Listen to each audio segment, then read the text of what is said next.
राधे राधे।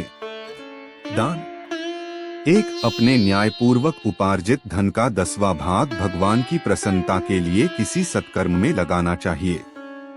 2 जो मनुष्य अपने स्त्री पुत्रादि पालनीय परिवार को दुखी करके दान देता है, उसका वह दान जीते हुए तथा मरने पर भी दुखदायी होता है। 3 स्वयं जाकर दिया गया दान उत्तम, अपने यहाँ बुलाकर दिया गया दान मध्यम और मांगने पर दिया गया दान अधम होता है, परंतु सेवा कराकर दिया गया दान निष्फल होता है। 4 गौओं, ब्राह्मणों तथा रोगियों को जब कुछ दिया जाता हो, उस समय जो न देने की सलाह देते हैं, वे मरकर प्रेत होते हैं। 5 तिल, अक्षत, चावल, कुश और जलेन को हाथ में लेकर दान देना चाहिए, अन्यथा उस दान पर दैत्य लोग अधिकार कर लेते हैं। पितरों को तिल के साथ तथा देवताओं को अक्षत के साथ दान देना चाहिए, परंतु जल और कुश का संबंध सर्वत्र रहना चाहिए। 6 देने वाला पूर्वाभिमुख होकर दान दे और लेने वाला उत्तराभिमुख होकर उसे ग्रहण करे।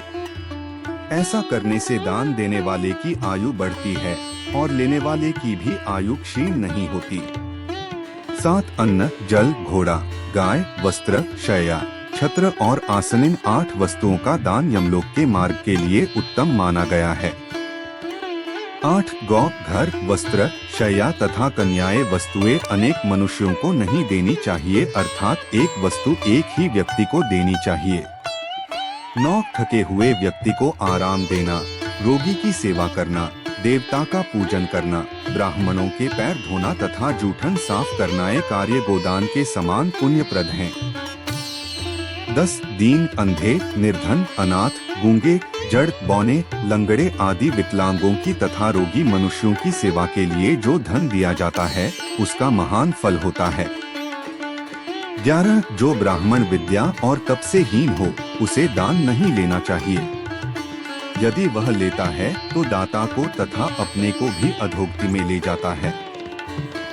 12 मूर्ख, तप और विद्या से हीन ब्राह्मण यदि सुवर्ण, भूमि, घोड़ा, गौ, अन्न, वस्त्र, तिल और घी का दान लेता है तो वह काष्ठ के समान भस्म हो जाता है। दान में लिया हुआ सुवर्ण और अन्न उसकी आयु को, भूमि और गौ उसके शरीर को, घोड़ा उसके नेत्र को, वस्त्र उसकी त्वचा को, घी उसके तेज को और तिल उसकी संतान को नष्ट कर देता है। इसलिए मूर्ख ब्राह्मण किसी भी वस्तु का दान लेने से डरे, क्योंकि थोड़ा भी दान लेने से वह कीचड़ में फंसी गौ के समान दुख पाता है। 13 रात्रि में कोई दान नहीं करना चाहिए, परंतु खलिहान यज्ञ, विवाह, संक्रांति, चंद्र या सूर्य ग्रहण, पुत्र जन्म, यज्ञ और मृतक कर्म में रात्रि में भी दान कर सकते हैं। अभय, दक्षिणा, विद्या, कन्या, दीपक, अन्न तथा आश्रय का भी रात्रि में दान कर सकते हैं। 14 गौ, सुवर्ण, चांदी, रत्न, विद्या, तिल, कन्या, हाथी, घोड़ा, शय्या, वस्त्र, भूमि, अन्न, दूध, छत्र तथा आवश्यक सामग्री सहित गृह, इन 16 वस्तुओं के दान को महादान कहते हैं। ये सब नियम स्कंद पुराण, अग्नि पुराण, शिव पुराण, नारद पुराण आदि में वर्णित है। राधे राधे।